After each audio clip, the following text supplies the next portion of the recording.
Assembly ఎన్నికల్లో భారీ మెజార్టీతో గెలిచిన టీడీపీ కూటమి ఎమ్మెల్సీ స్థానాన్ని గెలుచుకుంటుందా లేదా వైసీపీ పరువు నిలబెట్టుకుంటుందా? బొత్సను వైసీపీలో బరిలో దించడం వెనుక మాస్టర్ ప్లాన్ ఏంటి? స్థానిక సంస్థల ఎమ్మెల్సీ ఎన్నికల బరిలోకి సత్యనారాయణని నిలపాలని వైఎస్సార్ కాంగ్రెస్ పార్టీ నిర్ణయించింది. ఎమ్మెల్సీ వంశీకృష్ణ యాదవ్ పార్టీ మారడమే కాకుండా జనసేన నుంచి ఎమ్మెల్యే అయ్యారు. దీంతో ఆ స్థానం ఖాళీ అయింది. ఆ స్థానానికి గాను నోటిఫికేషన్ వెలువడింది. ఈ ప్రకటనతో ఒక్కసారిగా రాష్ట్రంలో రాజకీయ సందడిని తెచ్చిపెట్టింది.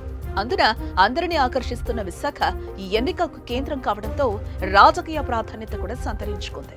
ఈ ప్రాధాన్యతతో పాటు అధికార మార్పిడి జరిగిన తర్వాత జరుగుతున్న తొలి ఎన్నిక ఇదే కావటం మరొకసారి విశాఖ కేంద్రంగా రాజకీయం హోరెత్తిపోతోంది.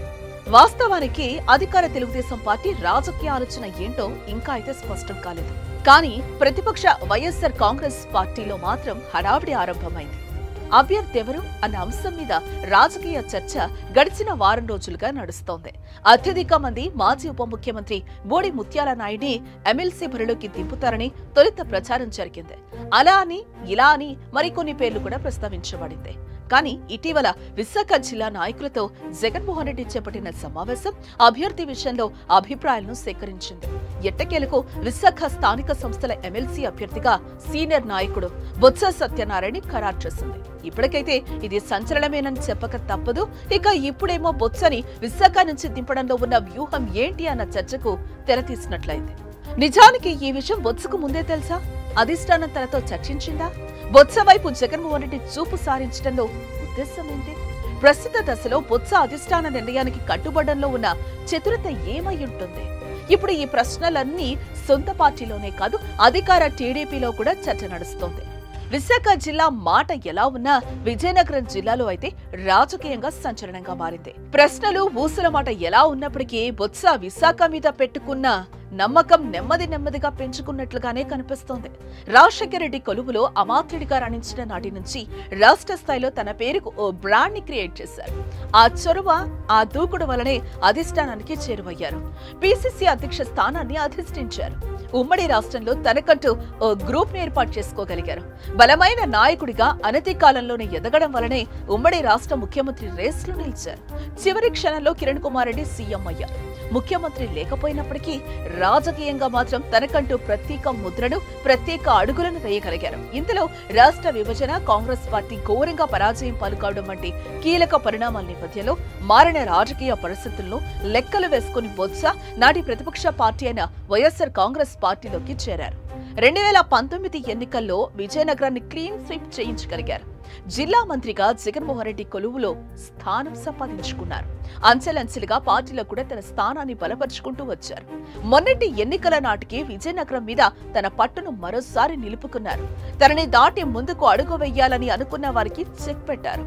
అధికార కాలంలో తన నియోజకవర్గానికే పరిమితమైన జిల్లా వ్యాపితంగా తగ్గని తన ప్రజాదరణను చూసి నిండు సభలో తీవ్ర ఉద్వేగానికి లోనయ్యారు. కారణాలు ఏవైనా గాని గడిచిన ఎన్నికలకు ముందే బొత్స సత్యనారాయణ విశాఖ పరిస్థితులను చక్కదిద్దే బాధ్యతలను అధిష్టానం అప్పగిస్తూ వచ్చింది. ఓట్ల గణాంకాలను పరిగణలోనికి తీసుకుని విశాఖ ఎంపీ బరిలోకి బొత్స సత్యనారాయణ సతీమణి బొత్స ఝాన్సీ లక్ష్మిని నిలబెట్టేందుకు నిర్ణయించారు. అత్యంత ప్రతిష్టాత్మకమైన ఎన్నికల సమయంలో 2 జిల్లాల్లో పార్టీ పరిస్థితులను చక్కదిద్దడం కష్టమే అయినప్పటికీ పార్టీ నిర్ణయాన్ని కాదనలేదు. ఇచ్చిన టాస్క్ ని పాజిటివ్ గా స్వీకరించారు. బొత్స విశాఖలో అడుగుపెట్టిన నాటికి వైఎస్సార్ కాంగ్రెస్ పార్టీలో నాయకత్వ శూన్యత ఏర్పడిందని చెప్పక తప్పదు. అంతకు పూర్వం సారథ్యం వహించిన విజయసాయిరెడ్డి అనతి కాలంలోనే ఎమ్మెల్యేల నుంచి వ్యతిరేకతను చవిచూశారు. ఆ తర్వాత పార్టీ పరంగా నియమితులైన సుబ్బారెడ్డి కూడా అంతటి ప్రభావాన్ని చూపలేకపోయారు. వీటన్నింటి పర్యవసనంగా ఆ పార్టీని నడిపే వాళ్లు కరువయ్యారు. ఉన్న నాయకులను సమిష్టిగా నిలపడమే కాకుండా పార్టీని ముందుకు తీసుకుని వెళ్లగలిగే సీనియర్ అవసరం పార్టీకి ఏర్పడింది.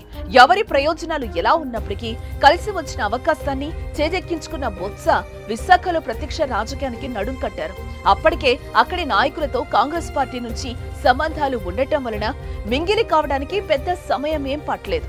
ఆ నడవడిక, ఆ వ్యవహార దక్షతను డీసీసీబీ అధ్యక్ష ఎన్నికల్లోనూ జిల్లా పరిషత్ ఎన్నికల్లోనూ క్యాంపు రాజకీయాలు నడపడంలో దిట్ట కావడం వంటి రికార్డును దృష్టిలో పెట్టుకుని వైఎస్ఆర్ కాంగ్రెస్ పార్టీ ఈ నిర్ణయం తీసుకుందనే చెప్పుకోవచ్చు.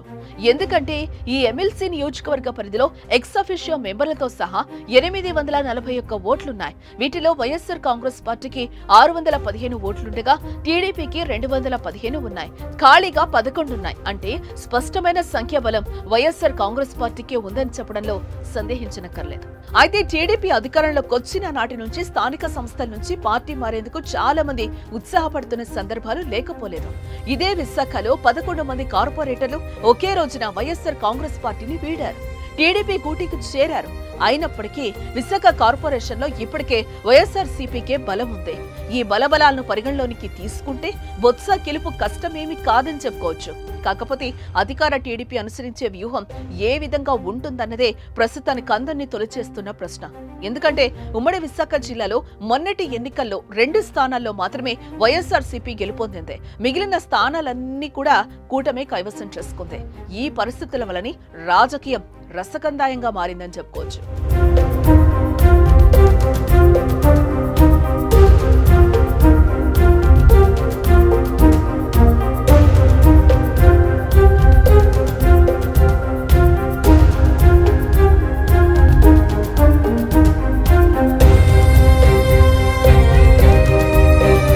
గత వర్తమాన పరిస్థితుల దృష్ట్యా రాజకీయమన్నాక రాజకీయమే తప్ప నైతికత చర్చ ఉండబోతనేది ఎప్పుడో తెలిపిన విషయం. గెలవడం అనేదే అంతిమం తప్ప అందుకు అనుసరించే పద్ధతులు ఏమాత్రం చర్చనీయాంశం కాదన్నది అందరూ అంగీకరించే విషయం కూడా. ఈ 2 కోణాల్లోంచి చూసినప్పుడు నాడు వైఎస్ఆర్ కాంగ్రెస్ పార్టీ అధికారంలో ఉండటం వలన స్థానిక సంస్థలన్నింటినీ ఆ పార్టీయే చేజెక్కించుకుంది. ఆ కోణంలోనే వంశీకృష్ణ యాదవ్ ఎమ్మెల్సీగా ఎన్నికవటం అనేది లాంఛనప్రాయం అయింది. కానీ రాష్ట్రంలో అధికారం మారిపోయింది. దీంతో ఈ ఎమ్మెల్సీ ఎన్నిక ఏమవుతుందన్న చర్చకు ఆస్కారం ఇచ్చింది. సంఖ్యారీత్యా వైఎస్ఆర్సీపీ గెలుపునకు ఢోకా లేదని చెప్పినా అధికార దండం అనుసరించే పద్ధతులు వేసే ఎరలకు ఇక్కడి రాజకీయం ఏ రూపం తీసుకుంటుందోనన్నది రాజకీయ విశ్లేషకులకు సైతం అంతుపట్టని విషయమే కూర్చుంది. ఈ దశలో క్యాంపు రాజకీయం కీలకం కానుంది.